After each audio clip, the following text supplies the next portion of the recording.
There we go. I'm 107 pounds.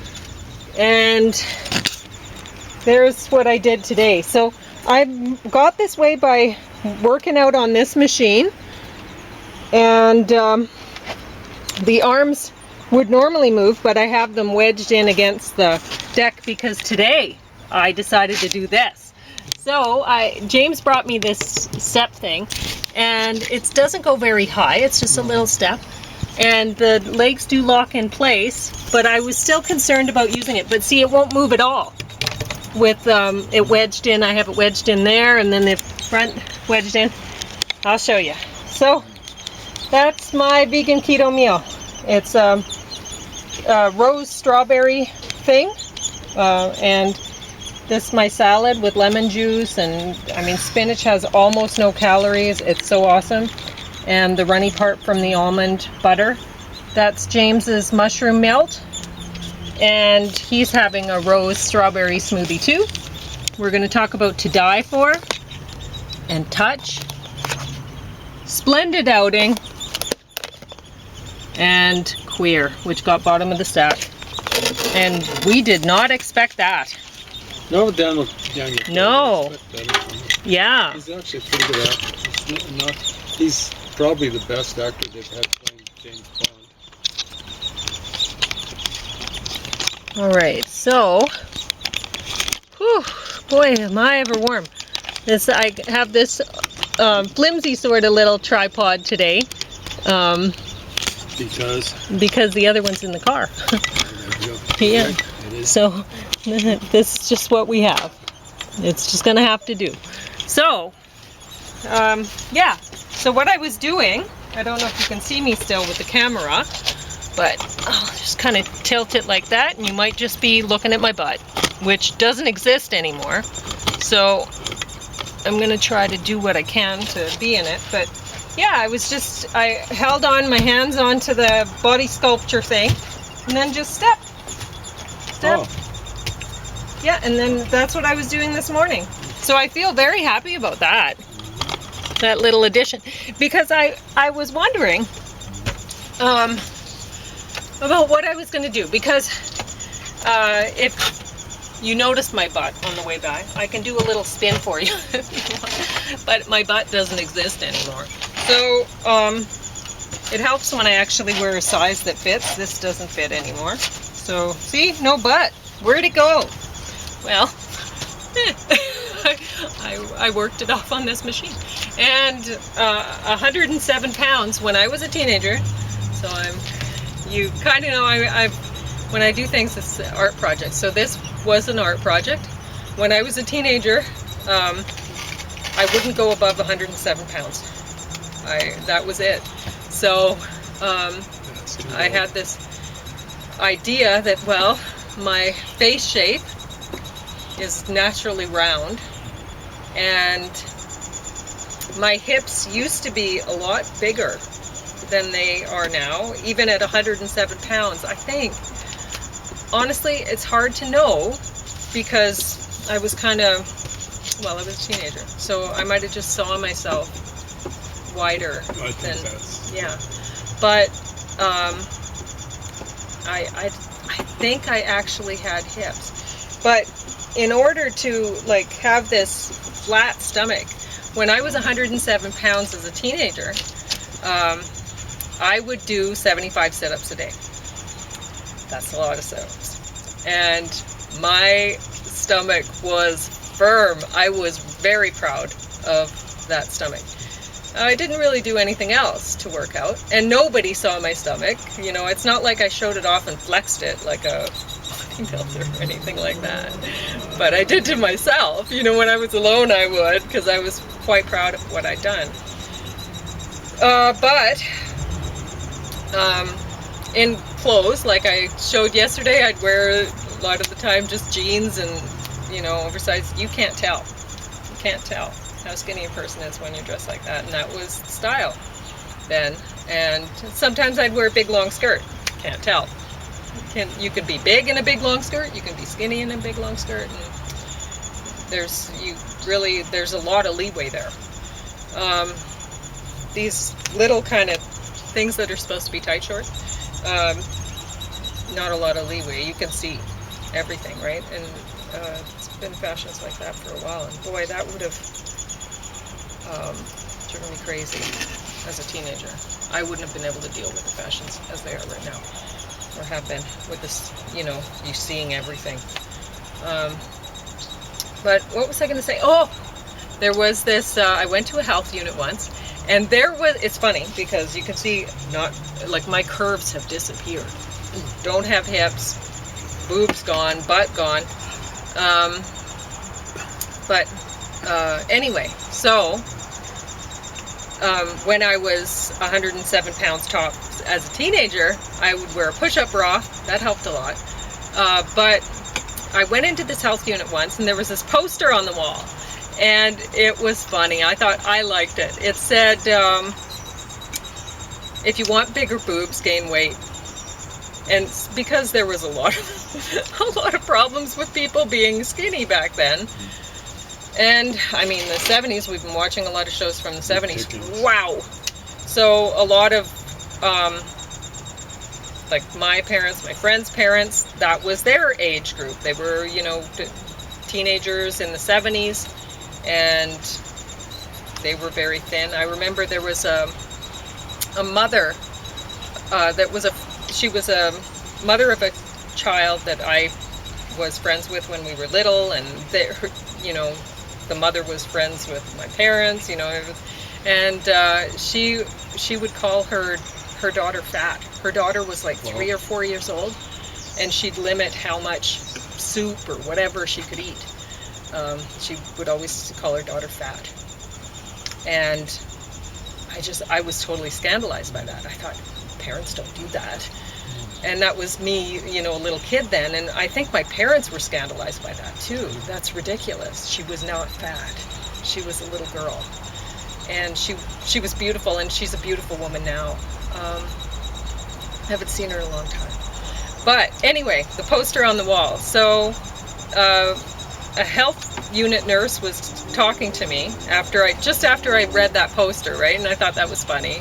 And I was with some of my friends, and we were all underweight. And then I said, the woman was talking to me about something, weight or something like that. And I said, yeah, I know, I'm underweight. I was proud of it, you know. And she said, well, actually, you could stand to lose a little fat and gain some muscle. And I was just shocked. You know, what I should have done is lifted up my shirt and flexed my abs and said, yeah, I should gain some muscle. 75 sit-ups a day. You know, they were impressive. And I didn't have fat on my body at 107 pounds. And I walked everywhere then. And like I do now, basically. I walk a lot now. So, and I couldn't believe it that she'd said that. Oh, okay. But back then I was just like, whatever, you know, you're a loser, I thought. But you know, grown woman. Anyway, so. You gotta watch it with nurses. Now, I find nurses at the very least benign by comparison with GPs, but Pauline doesn't think that highly of nurses, and I'm not going to argue with her. Yeah. Generally, I get along quite well with stuff like that. Not like doctors. Anyway, so my smoothie, today's has more calories. It has higher carb content because of the strawberries. But what I've done is it's just a variation. This is the exact same rose smoothie that I made yesterday, the day before. But this time it has some strawberries in it. We'll see how it goes. It's good. I didn't know what it would be like. But what do you think about yours? It's good. I put more strawberries in his. So I don't know if it tastes better or worse with more strawberries. Anyway, I'm going to try. I'm leaving my machine out here. I don't think anyone will take it.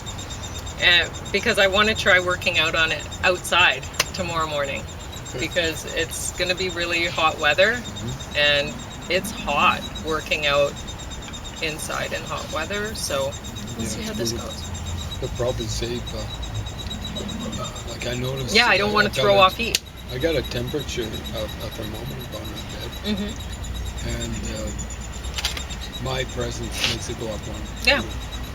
That's not that close.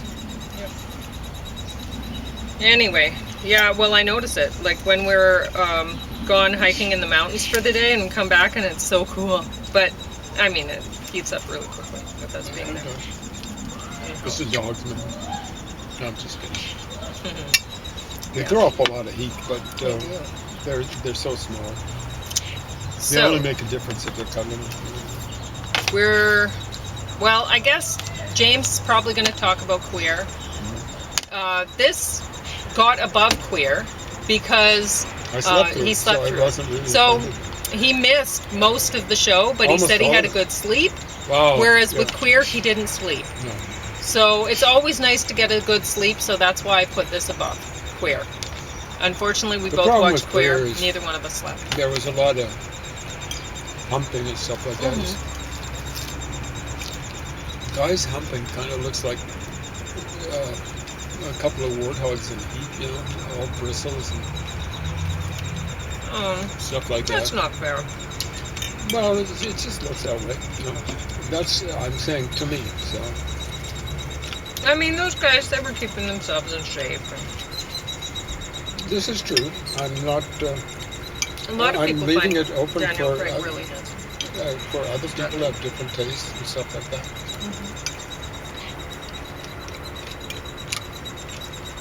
And it didn't help that we expected so much more. Oh, that's the main problem. From William S. Burroughs. Yeah. So. It's kind of a boring story, basically. Yeah.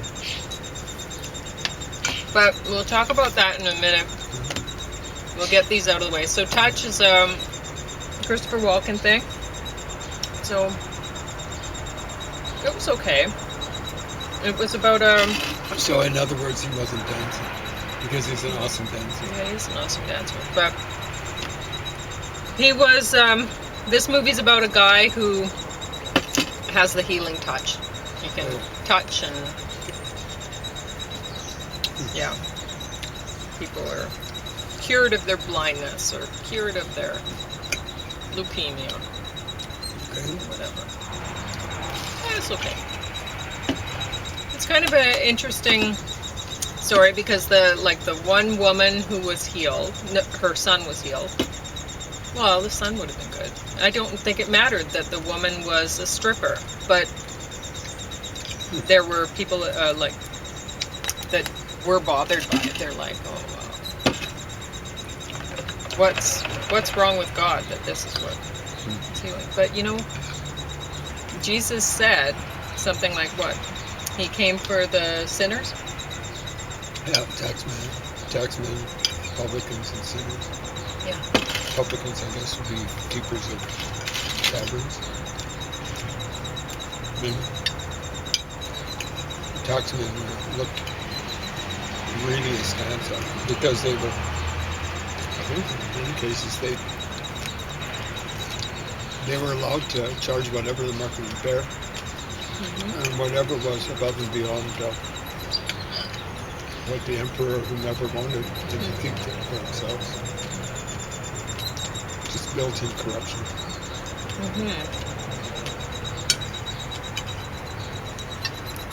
So, anyway, I liked the ending. Driving away and just disappear. It's great. To die for. So, I'd watched this one when I was a teenager. 1995. I guess I wouldn't have been a teenager, I would have been 20. Right? My math's not good, but that would have been right. So I'd watched this, but I'd forgotten a lot of it. I remembered the basic sort of thing, but I'd forgotten so much. So I'm glad I watched this again because it's actually a good show. It is. Well done. Yeah. Um, Nicole Kidman did a great job. I think it's the best I've ever seen her act. It's part of it because she didn't have to do too much of a stretch. Yeah. And Joaquin Phoenix, this is the best I've ever seen him. It was good at Johnny Cash. Oh, yeah. That was him, wasn't it? I believe so. Okay. So, anyway, I liked it, even though I think it's not really realistic. I mean, but I'm afraid it is. But yeah, okay. when you watch, like my dad was I love liked the ending of this. crime stories I won't and tell you stuff what like that. He'd watch 48 Hours and Cops and stuff like that. And to humor him, I'd watch it. And unashamedly, because I believe in watching whatever's out there, at least a little bit. I've watched WWE back when it was WWF. Mm-hmm. And I've watched enough MMA to know who Spider Silva is, and maybe no one else. But I didn't realize how stupid criminals, including murderers, were. You'd see it on 48 Hours. Really just stupid. Huh? No, she's smart. She's manipulative. Whatever. She's really stupid, her character. She manipulated those kids. They were way stupider than her. No, they were kids. But I mean, like I was telling you yesterday. So, okay, To Die For. I think it says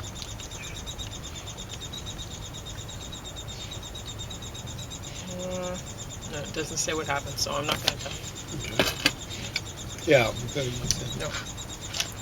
Because it's worth watching. It comes kind of. I don't like recommending So I'm not going to tell you. but I semi-recommend it. Oh, there you go. Talk about queer.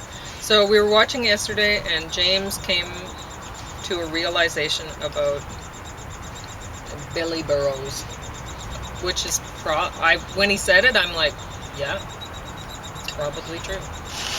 But okay. Who knows? So I'll lead up with within directions. We find directions up. Timothy Leary was one of the icons of left-wing, whatever thought, feeling in the late '60s. Come Together, the Beatles song, was written as a campaign song for Timothy Leary, and I think the President of the United States. But I think he was an academic, and the story at least is out there that he was a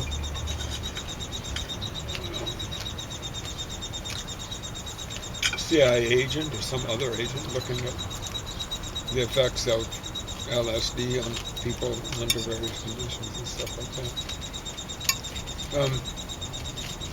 To be perfectly frank, I found it creepy right from the get-go. Just as I found Charlie Manson creepy. Just the look.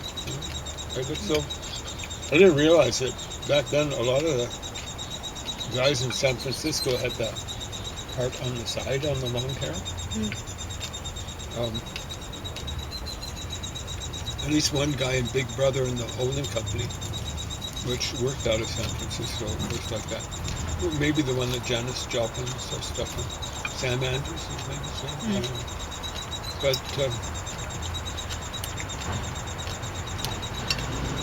all through this movie, I'm assuming that Bill Lee, and I think William S. Burroughs used Bill Lee as his alter ego, not just this movie, but in other ones. Whoops. And I'm just going. He's wandering around Latin America, Mexico, through the Canal Zone, talking about going to Ecuador, Quito. I don't know if they made it. He somehow ended up in the Amazon basin. I could have been in Peru. It kind of straddles the Andes Mountains. So, kind of like desert on one side, and in the middle you got this high, really precipitous mountains. And then you got a significant amount of the Amazon basin on the other side. Fascinating country. Anyway, I'm going. They're showing, and it's probably based on something like reality. He and the guy he's hanging with, forget the name, Allerton, hopping around, not just from motel bed or hotel bed to hotel bed, but from place to place in planes. A plane travel's expensive now, but it was probably just out of sight way back when. This would be based on stuff in the 50s, I'd say, even the 60s. They look more like the 50s at the time. How, and he's never shown doing a stitch of work. Now, he did one novel. I never finished it up, I gotta admit. It's called Kentucky Ham. It's about as boring as you can get. I think his alter ego is, as I recall, an exterminator. This guy, Burroughs, had trouble with insects. You've noticed it, right? Or things that are related to insects. Was it a lobster or something like that? It was really creepy and naked lunch. I kind of forgot. Crab. Cockroach. A cockroach, there we go. Yeah, I think so. They had something about I think the typewriter turned into a cockroach. there we go. Lobsters and such like remind me of insects. Just like with huge armor and stuff like that. Well, really, insects are all. But I'm sitting there thinking, watching it, because I was thinking about a lot of other things, because it was slow moving. I wouldn't say glacial, but it was slow moving. And what did this guy do for a living? Now, maybe he was dependently wealthy. That's what I mean, where you inherit your stuff. You're dependent on your ancestors or whoever's giving you a legacy, whatever. And I'm going, he's dressed kind of like a mobster, which is in white, like Leonard Cohen kind of dresses like one, the fedora hat, the really, he does dress in black, but the really square suit. But at one time, it would have been considered chic. Like Jack Ruby made sure when he was killing Lee Harvey Oswald, he was wearing a very expensive watch, I think a ring. Was it a diamond-studded tie clip? Wow. All dressed up for the cameras. Oh, dressed for a kill. Well, there are all sorts of cameras there. Yep. You see, they made sure. Yeah, I'm sure Jack Ruby was saying, I don't want to get shot.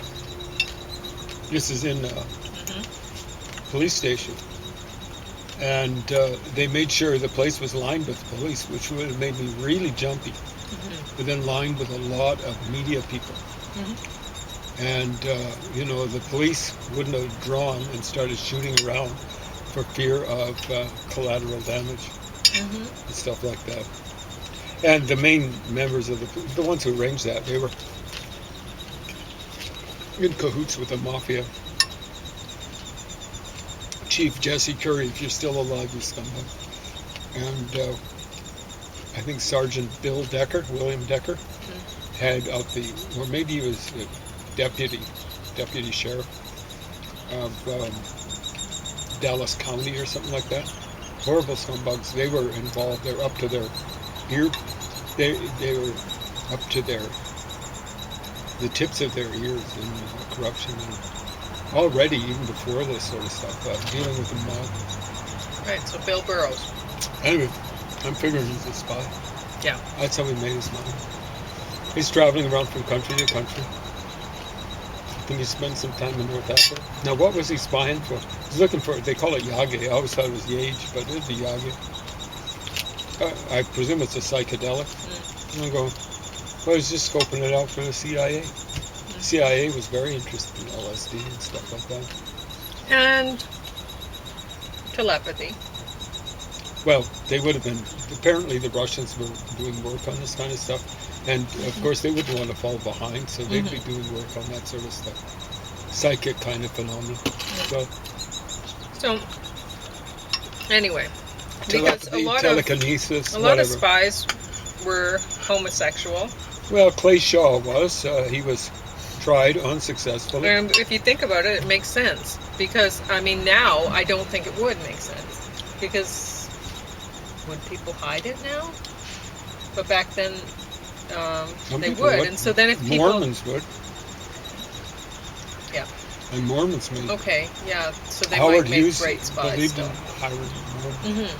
Because then if people thought, oh, well, it seems like he's hiding something, and then they realize, oh, he's gay, you know, well, that's what he's hiding, you know, so then... Now you're open to blackmail and stuff like that. Yeah. How bad could it be? Like J. Edgar Hoover, when he lost his job, apparently he was as gay as a J. And like, who's going to take the job away from him? He had all the people say he must have pictures. Well, it isn't must have had pictures. He did have pictures of everyone. Martin Luther King, for example, sent pictures to Martin Luther King's wife, Coretta King, and then I think to King himself. It's just, you'd better knuckle under. But John F. Kennedy would have understood that he couldn't have got rid of. He wanted to get rid of J. Edgar Hoover, but he wouldn't have been able to do it. So one thing interesting about queer is how the main character, Billy, some of his friends, they they would say, I'm not queer. I'm just, what was it? He said it this morning. I did say it right this morning, funny. but now I can't remember what it is. I don't know what it is. They'd say, I'm not queer, I'm body... Inquisitive? Not No. body positive. No. They say that now. Like, I don't know what it was. Anyway, it was silly. I guess it was. people were saying it, though. It was like an outer bodyism or something. I don't know. It was like a... What was it? Keep talking. You'll think of it eventually, because I said it this morning. Disembodied. Yeah, I'm disembodied. See? You take the pressure off. Yeah. Which is silly. I don't even know what that's supposed to mean. No. But, so it's interesting that he and his friends, they didn't like certain flamboyant gay people. They thought, oh, well, they're queer. But no, not, you know. Even though they're having sex with each other, they're very much engaged in homosexual activity. So, but whatever. Just, it's funny how people identify as a certain way or don't, or see things. And then another thing that I found interesting about this was we watch with the subtitles, and we can hear a little bit of the TV, but we watch with the subtitles. And so at one point, something was not translated.